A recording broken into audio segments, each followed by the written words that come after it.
Hey, what's up, guys? I know that this isn't the subject that people love to hear about, but I do have another one of these game-specific rants here for you. So I'll show you what I've run into here so far. This is going to be this is what the 1949 Yankees look like. My apologies for this screen being so small. As I've said before, one of the big problems with Diamond Baseball is that you cannot go in and make like all of this bigger, so it looks really small for me. Right, I've got a 27-inch monitor. This was not really designed with modern computers in mind. Anyway, what we're seeing here is this is the bullpen for the New York Yankees and the rest and the usage. And so in that last game that we just played, I had to start Bob Porterfield. It's not like an awful thing to start him, right? He started 8 games in real life, right? 57 innings pitched. But naturally, I would rather not start Porterfield, right? The plan originally for this was to start Tommy Byrne in the first game, which we did. He didn't last very long, though, because the Athletics kind of took him to lunch, and then they had to put in Allie Reynolds as a relief pitcher. And this is the part where I have problems, right? Now, it's not out of the question to have Allie Reynolds come in. He pitched 4 games in relief in real life. But boy, I really wish I could stop the computer manager from doing that in this situation. I wish I could say, hey, dummy, you have a double header today. You need to have, pitchers who are actually like available to pitch for you. Now, this is a little bit not fully correct, this list that you see here, because when you go into the game and actually like choose pitchers to start for the Yankees, it's going to be slightly different for you. This is another one of those things that that Diamond Mine doesn't really do all that well. Let's see, if I do this here, we're not going to actually play this game. But yeah, this is a little bit more along the lines of what you see. So now that it's been 2 days, right, Allie Reynolds is going to show up as being available to pitch, as well as Tommy Byrne, which itself is kind of crazy, right? That's really not realistic. That's not the way that it worked in 1949. But for the game that we just played, we couldn't use Rashi, we couldn't use Byrne. Right, and we had very, very limited choices here in the bullpen as to who actually could start. It was so we couldn't use Reynolds because he had just started in the first game of the doubleheader. I mean, we're not going to start Spec Shea. We could, right, but he's not going to last very long. Started 3 games in real life, so I guess theoretically we could, but I'm not going to put him out there. Fred Sanford was the other guy who I was thinking about maybe starting, and I mean, there's a chance that, yeah, maybe we could have started him, but again, he's more of a relief pitcher than a starter. My question is, why couldn't the computer manager use Sanford in relief instead of using Allie Reynolds, right? Why not use the longer-term relief guy than Reynolds, who's mostly a starter?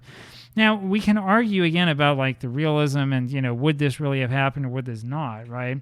And for this next game, when the Yankees play again, and as you can see, a couple of days, we're probably going to start Eddie Lopat. I mean, it's going to be fine in the long run. It's not going to be a huge issue, right? But I really, really wish that there were more options to stop the computer manager from doing something really stupid and using the guy that you're about to start in the next game, in relief. This is not the first time that this has happened, right? Now, I do know that you can go into the roster manager profile and you can make a whole bunch of changes. But as you'll see here, right, when we go over into like your setup men and all this, I mean, nothing's even set up here. It's kind of ridiculous, isn't it?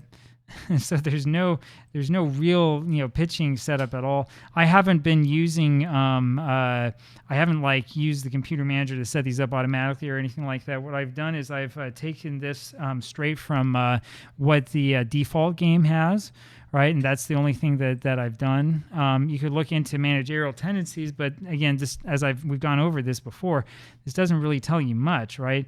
I mean, okay, so yeah, using relievers, using closers that's set right at the middle, right? We could have them use relievers more often or less often, but the actual impact that this has is not very clear. It's set on neutral. You could make more frequent or most frequent or less frequent or least frequent, right? What does that actually mean?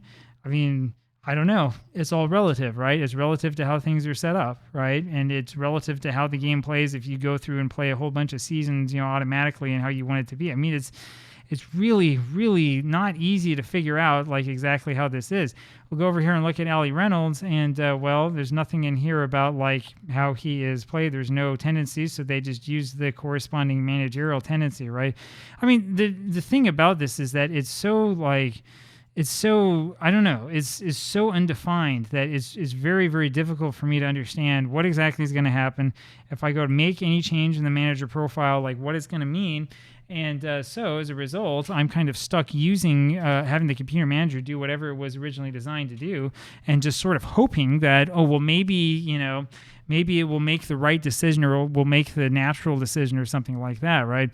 This makes it really, really difficult for a replayer, right? I don't want to play Diamond Mine against myself. The reason why is because if I control both teams, the running game isn't going to make sense, right? I can then call a pick out after I know that I'm going to steal. I mean, you don't want to do that. It doesn't make any sense at all. What I don't want to do is I don't want to have to manage the benches for both teams either. I've tried that before. The problem that you run into with that is that you naturally will have a rooting interest in the team that you're managing, right? And you don't want to then purposely have, the visiting team put in some, awful pitcher or take out their star player or something like that, where it might not actually have happened in real life just because you want to win. And you can tell yourself, oh, well, I'm not like that. I play it the right way. But chances are that even unconsciously, you're going to, subconsciously, you're going to make decisions that are not necessarily in the best interest of the team, right? It would be very, very nice for this game if there were options with the computer manager to say, hey, this is the guy I'm starting in the second game. Don't use him in relief, right? That would be pretty basic, but you can't do it. And as I've said before, the company is not going to update the game at all. So there you go. There's my little rant about Diamond Mine Baseball and about pitcher usage. It wouldn't be such a big problem if the fatigue settings in the game were not so closely tied to the pitch count, right? You would think that they would realize that at some point in time that, setting it up so that guys who just started 2 games ago can now start again is probably an indication that pitch counts weren't that important for pitcher fatigue, at least back in the 40s, right? You think that there'd be some sort of modification to the system. Anyway, I guess what I'm saying with all of this is that, if you're really enterprising and if you want to come up with a different game or a different system, I think that there's a lot of room here for improvement. There you have it. Love to know what you think about all of this mess, and I'll talk with you again tomorrow. Bye-bye.